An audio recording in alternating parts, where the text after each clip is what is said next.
Hi everybody, welcome to this week's weekly roundup. I have a long list and last week's video was way too long. So here we go. First things first, I just want to remind everybody that the statewide tornado drills that were scheduled for yesterday on Thursday have been rescheduled to today. So we will have the tornado drill test at 1:45 and 6:45.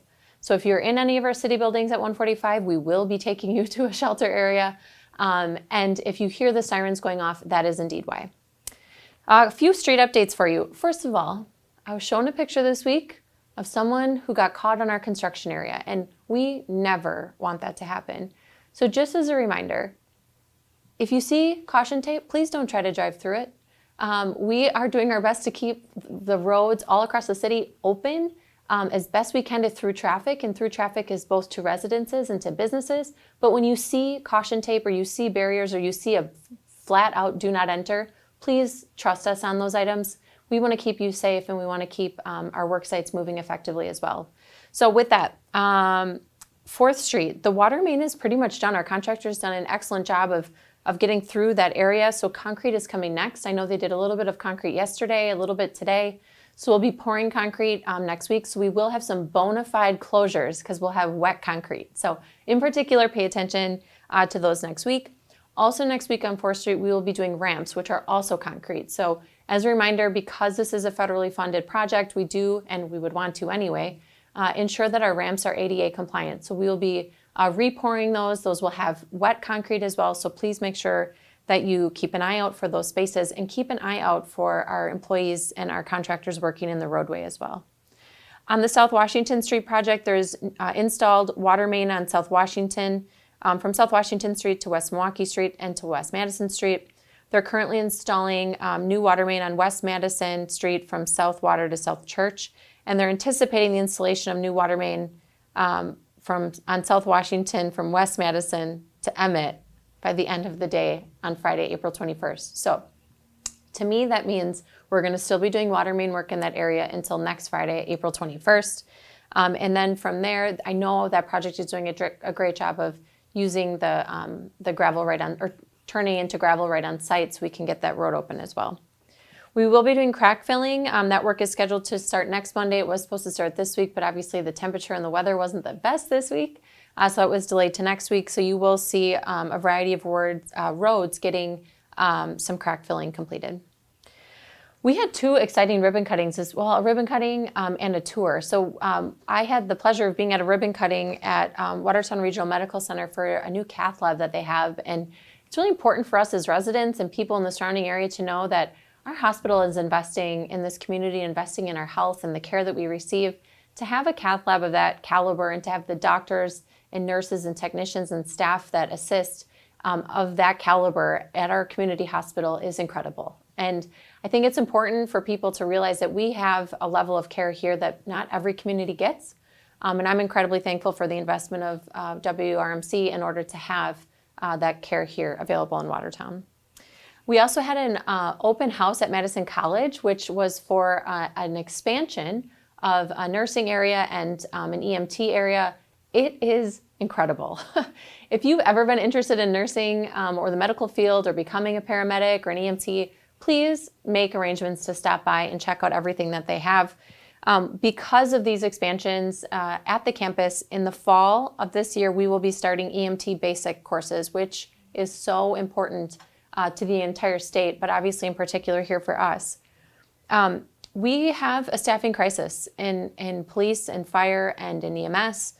We know that 40% of EMS agencies in the state of Wisconsin had staffing gaps last year, and 80% of EMS agencies needed a neighboring service to cover a call for them at some point last year as well. And that is a number that only continues to grow because the number of patients are growing. Over the last decade, ambulance patients have nearly doubled from 500,000 patients per year to more than 900,000 patients per year. And what's concerning and why this advancement at Madison College campus in Watertown is so important is that over the same 10 years, the number of EMS providers to answer that double amount of patients has gone from just 20,000 to 21,000 providers. So it's only an increase of 5%, where our patient increase is nearly 50%. So we are in a very difficult and critical position in EMS staffing. So if you are interested at all, please reach out to our fire department. We'll be happy to chat with you. Reach out to our HR department, reach out to Madison College. Just let us answer any questions you may have, provide you experiences of ride-alongs or tours, anything we can do to see if we can get you interested in participating in this really important field. Speaking of the station design for our new fire station continues. This past week, our firefighters and chiefs and our kind of site new station selection committee, they did some site visits. So they toured, I think, 4 different fire stations, similar in size to us, similar in apparatus, to be able to see in real time the use of space and the planning needs that we should be considering in our design. We are meeting, I think, nearly on a weekly basis to continue moving that design along. And we continue to receive questions, which is great. So if you have questions about the station, I want to offer you to reach out to me, reach out to the chief, reach out to your alderperson. If you want to find some information for yourself, we have right on our city website a button you can press that'll take you to frequently asked questions about the new station. We also have a lot of posts on our social media. I would just encourage and kind of challenge everybody to empower yourself with knowledge, to reach out with the questions that you have. Your questions are likely very good ones, and we want the opportunity to answer those and to consider those for ourselves. So check out any one of those spots for more information on the station, or reach out to any of us. We have had some really good development happening this week. Thanks to our Common Council, we approved an extension for the T-Wall development. So this is River House on the Rock. This is the high-end multifamily housing that's just to the south of the square. With this amendment change, they will begin construction by September 30th of this year and complete construction within 18 months. So that is 100 units of housing in our downtown, which means people in our downtown, which means our economy, our local economy has an opportunity to continue to prosper. So this development is a huge one, and we're excited to know that we have a date that will start by and a date that it will complete by. We also had an excellent meeting this week with the developer for the west side, the area behind Farm and Fleet. It was great to see some really high-level conceptual plans. We'll hear back from them in the next couple of months as those plans begin to take more actual shape, and then hopefully we'll be able to get something out to the public maybe late summer, early fall. Next week at Public Works, we are taking action on some land that the city owns.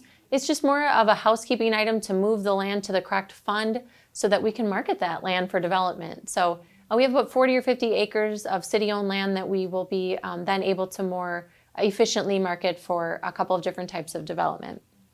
Next week at Plan Commission, Plan Commission will be hearing and reviewing kind of a conceptual plan from the Health Foundation on the land that they own at the former Bethesda site. I know this has garnered a lot of attention, which is exciting. If you're interested in seeing, hearing, asking questions, there will be multiple options to do so. So if you can't attend Plan Commission next week, Monday at 4:30, virtual or in person, just pay attention to the press release and the posts that will be coming out. That'll have additional neighborhood meetings and opportunities for people to see the design, weigh in on the design. I want to be very clear. I've heard this from the foundation many times. They are going through all of these steps because they want feedback. So we're interested as a community, and they are interested as a property owner in knowing what this community likes, doesn't like, wants, needs, what's missing, what they must have, stay in. So please take the opportunity to participate in one of those meetings.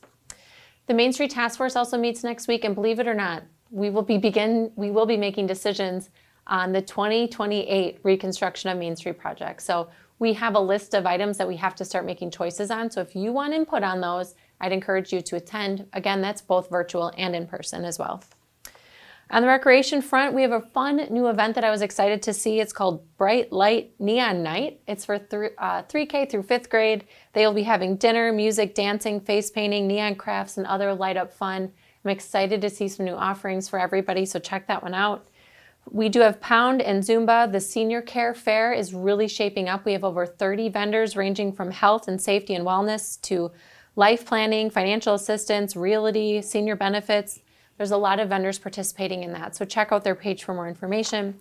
Just as a reminder, discount tickets are indeed coming. So for like the Wisconsin Ducks and the Milwaukee County Zoo, Noah's Ark, and a few other places, but those don't start until May 1st. So hold off just a little bit more on that. And then as spring, I think, comes, the tree planting program, it will be back in season as well. So this is through a grant we received from a local resident. It's $100 that the resident pays. There's trees you can select, then the city plants those trees in the city right of way, so in our boulevards. So if you're interested in planting, check out their Facebook page or give a call to Park and Rec. We still have some really good openings for the summer, and I'm going to continue to remind you that we need people to step forward, people of all ages, to participate in our seasonal part-time employment opportunities, things like lifeguards, yard waste site, seasonal help on our mowing and maintenance, and then some of our day camp leaders, umpires, scorekeepers. There's a lot of options with a couple of hours a week to more than a couple of hours a week, so please check those out on our city website. I've heard it's not going to be the best of weather this weekend, but I do want to issue a couple of reminders. Soccer starts this weekend at Brancourt Park, so there are hundreds of kids that are going to be at that park and all of their family members, so please slow down when you're in that area. I know our first few weekends we always get a couple of drivers that are used to being there without those kids and families, so please make sure you slow down. The police department is holding this weekend their sensory-friendly open house. That's on Saturday from 9 to 11. And then the Children's Day Community Fair is from 9 to 12 at WHS, and that is an audience of birth to 8 years old. There's activities and services there as well. And then the Octagon House opens on Monday for its season. So it may not be the best weekend to be outdoors, but it is certainly a good weekend to participate in the community, go to our community events, visit our businesses, catch a movie. Whatever you do, have a good weekend. We'll see you back next week.